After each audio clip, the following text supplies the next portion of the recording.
You know, in India, where I come from, the low caste people, David, were told that they were dumb and they couldn't study. There was one guy who was an activist. He ended up becoming the chief minister of India, a guy called Kamraj, only had an 8th grade education. He said, the reason our people, you're saying they're stupid, is they don't have any protein in their diet. So he started the school lunch program. And then one generation, you see all these great people coming out. I also want to let people know that we invite everyone to come to an orientation. Every Thursdays at 11 a.m. and 8 p.m., I host an open house. Lots of great people show up. You have a lot of chance to meet people from all over the world. Every Thursdays, we do a open house. Anyone's invited. You can just RSVP at vashiva.com/orientation. We have people all over the world come in and we discuss how we actually build a movement to end the nonsense that's going on. If you think, oh my God, the world's going to hell, I'm so confused, you'll get very inspired at seeing there's a lot of people who are coming to our movement for truth, freedom, and health. Please join us there. The bottom line is when everyday people come bottoms up, we let go of the left and right. And that is why I want to talk about the solution. As a systems guy, I don't want to just preach how horrible the world is, you know? So we have a movement called Truth, Freedom, and Health, and it says get educated or be enslaved. And we say, yeah, the guy invented email, and a lot of people hate to hear that. So we put it in their face. Yes, I did invent email. Has created a system. And what we do, David, is saying we have a global community of 360,000 people now. And we have everyday people's stories. You can, electricians, entrepreneurs, who go and they learn MIT level system science. And we have a history of winning. But the problem that we're solving, David, is this. There's a ton of information out there right now. But in the middle of all this information, it's not like people are getting healthier. We got more anxiety, more depression. We have 2.5 billion people are obese. 40% of people want to overthrow their government. So it's not like information gets us more truth or more freedom. And the reason is those in power have figured out a system. Information is filtered through a process called ignorance. Now, ignorance, in my view, is you take the entire censorship infrastructure. You don't talk about all of it. By the way, the Epoch Times, Joshua Phillips, shame on him. He knew everything with us. He said, oh, I'm going to wait until see how the lawsuit goes. He literally takes our diagram, plagiarizes it, but leaves out Pierre Omidyar, Zuckerberg, and the Murdochs. So that's what I call not telling the whole truth. So people get to illusion, confusion, and what's happening right now, David, people become desperate, want to hurt themselves, hurt others,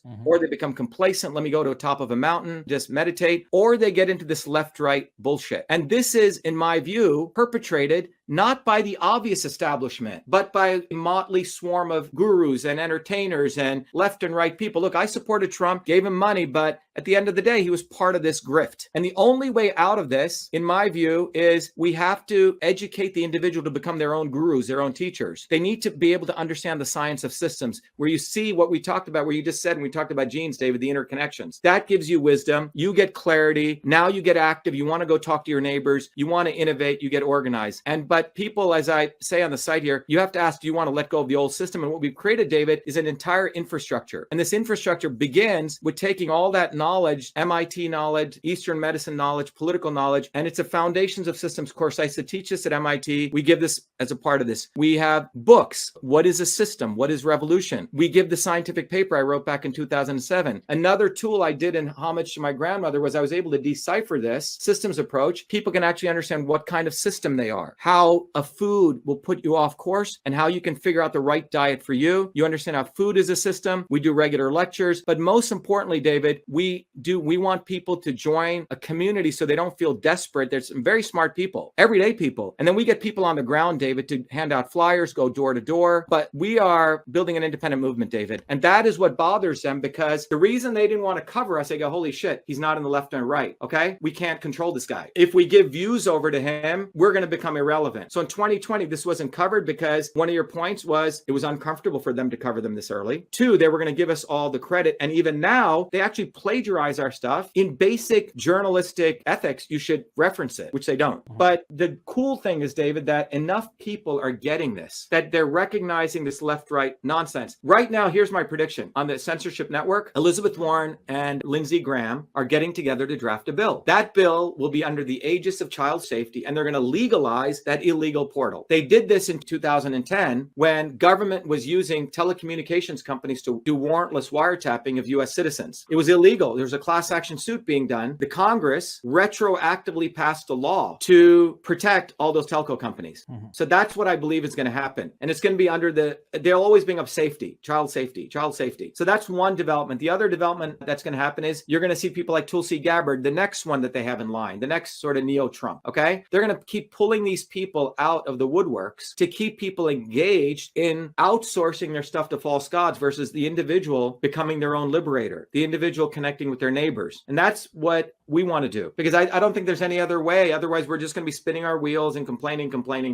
Dr. Shiva, I'm not sure that we can end it with anything better than that. I know I'm clipping some of that. I'm going to clip a ton of that. We will have other things to talk about, so we might have to do it in a part 2, because one of the things I want to share, we have every Thursdays, this is at 11 a.m. and 8 p.m. We do it for Europe and for here. We do these things called orientation. I'll send you some links, vashiva.com/orientation. And then we do our courses Mondays, but we literally go door to door now. And when we go door to door, we're going to invite people to learn about natural immunity, learn about the scientific method, learn about how their body is a system. We want to teach people these skills, which you can't get anywhere. And I think that's where we're at. It's basically this level of ignorance everyday people are being put under. And because there's so much information, people are getting so confused or desperate. So that's one of the problems we want to solve. The other thing I want to mention to you is that it's probably a longer discussion. We can follow up on it. But you see, everything we see, you hear about AI, right? Some people think we're living in a simulation, right? All of this world of control is coming from the Newtonian model of being able to predict objects' movements, right? It's a deeper discussion. But in the last 400 years, we've been living in this world of Newtonian mechanics, which basically says that everything is predictable, right? So if everything becomes predictable, you get into a nihilist environment. You say, well, that means my future is predictable. People are collecting all this data on people. That means I could predict what David's going to buy tomorrow or do tomorrow, what ad to send him, and so on. And the predictability means you can take someone's consciousness and transport it into a robot, right? Like ChatGPT, which is, by the way, is basically as good as how it's trained, right? But